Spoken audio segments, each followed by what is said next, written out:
Lesson number 8, ratio, proportion and unitary method.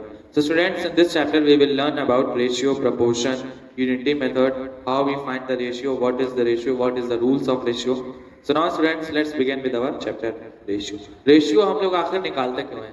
Suppose करिए कि एक पर्सन है राम, ठीक है, वो कितना किलो मैंगो लेके आया, 100 kgs, कितना केजी लेके आया, 100 kg मैंगोज लेके आया। और एक है श्याम, श्याम है एक, श्याम कितना केजीज लेके आया, 10 kgs ऑफ मैंगोज, ठीक है, कितना लेके आया, 10 kgs ऑफ मैंगोज।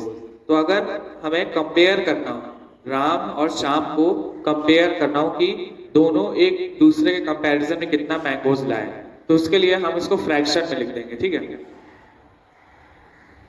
क्या लिख देंगे, फ्रैक्शन में।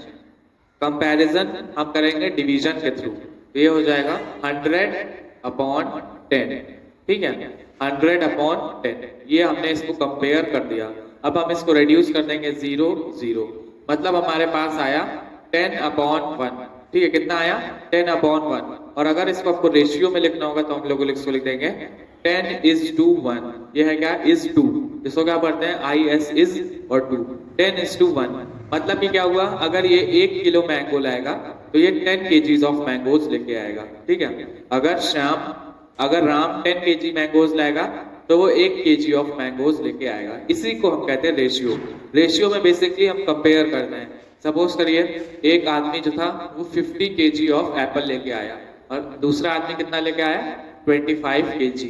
अब हमें इसको कंपेयर करना है, कंपैरिजन करना है, तो हम लोग लिख देंगे 50/25। फिर इसको लोएस्ट टर्म में रिड्यूस कर देंगे। लोएस्ट टर्म क्या होता है कि सबसे स्मॉल टर्म, तो 25 1 25, 25 2 50, ये हो जाएगा आपका 2/1। 2/1 डिवीजन के फॉर्म में इसको हम लिख सकते हैं 2:1। इसका मतलब क्या हुआ, अगर ये 2 किलो 2 kgs एप्पल लेके आएगा तो ये 1 kgs एप्पल लेके आएगा। इसी को हम कहते हैं स्टूडेंट्स रेशियो। तो इस चैप्टर में हम ये जानेंगे कि कैसे हम रेशियोज के थ्रू डिफरेंट क्वांटिटीज को कंपेयर करते हैं। So now students will come to exercise, ठीक है, we will come to exercise and exercise is 8.1, ठीक है, सिंपल एक्सरसाइज है, आपको उसमें कुछ नहीं करना है। Express the following in the language of ratios. Problem number 1 पे रेशियोज के लैंग्वेज में हमें एक्सप्रेस करना है।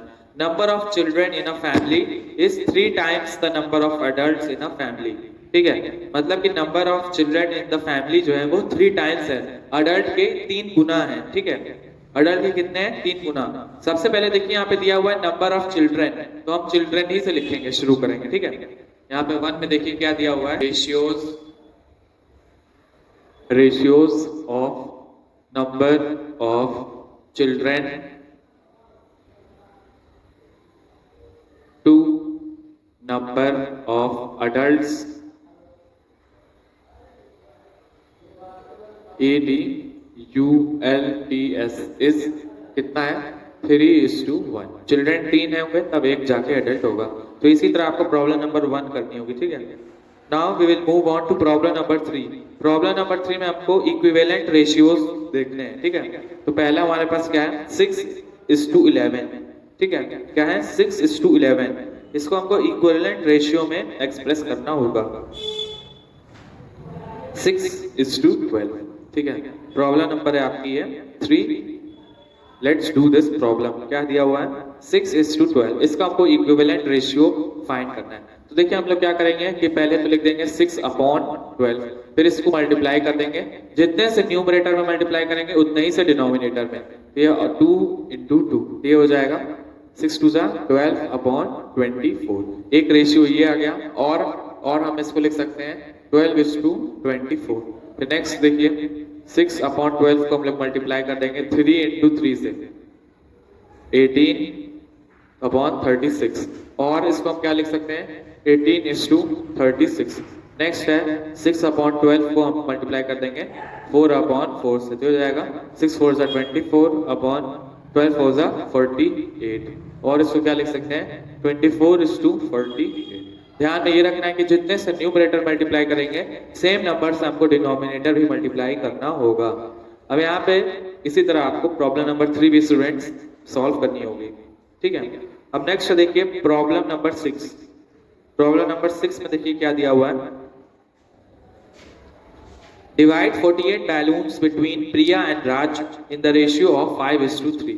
तो हमको 5:3 के रेशियो में बैलून को डिवाइड करना है, ठीक है। प्रॉब्लम नंबर आपकी है, देखिए प्रॉब्लम नंबर 6 डिवाइड, यहाँ पे प्रॉब्लम नोट कर लीजिएगा। तो यहाँ पे हम लोग लिख देंगे प्रिया को कितना बैलून मिलेगा, ऊपर क्वेश्चन नोट कर लीजिएगा। यहाँ पे 48 को डिवाइड करना है 5:3 के रेशियो में, ठीक है। ये हो जाएगा 48 इंटू, अब यहाँ पे देखिए 5:3, 5 जो रेशियो है वो किसका है, प्रिया का है।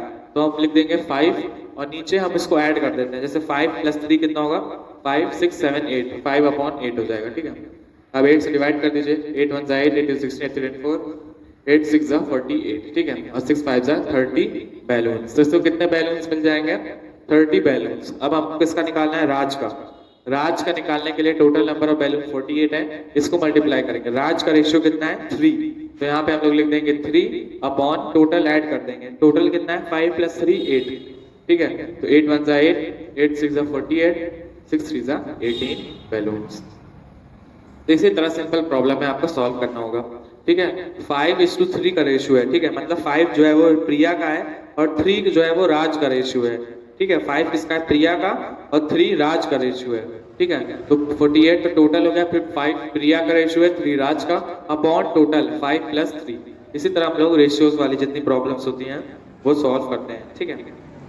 अब नेक्स्ट देखिए problem number 10, a car travels 210 kilometre in 3 hours and a bike travels 300 kilometre in 5 hours. Find the ratio of their speed, ठीक है। हमको ratio of the speed of car to bike, तो सबसे पहले हम स्पीड निकालेंगे।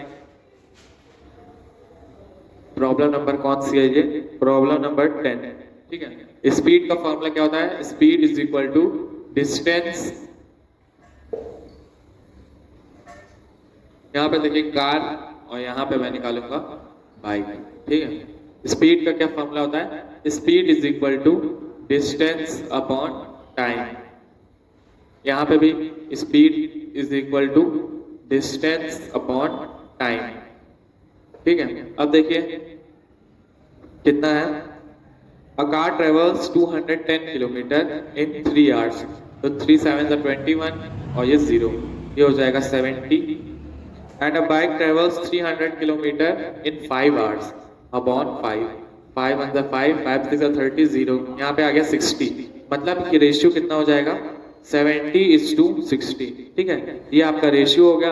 अब चाहिए तो 0 से 0 रिमूव भी कर दीजिए और इसको हम लिख देंगे 7:6 is the ratio of speed of 7:6 is the ratio of speed of car to bike, ठीक है। ये हो गया आपका, यहाँ पे मैं लिख दे रहा हूँ आंसर 70:60 था, हमने 0 काट दिया है दोनों तरफ से, तो हम लिख सकते हैं 7:6 is the ratio of speed of car to bike। ये हो गया आपके प्रॉब्लम नंबर 10, ठीक है।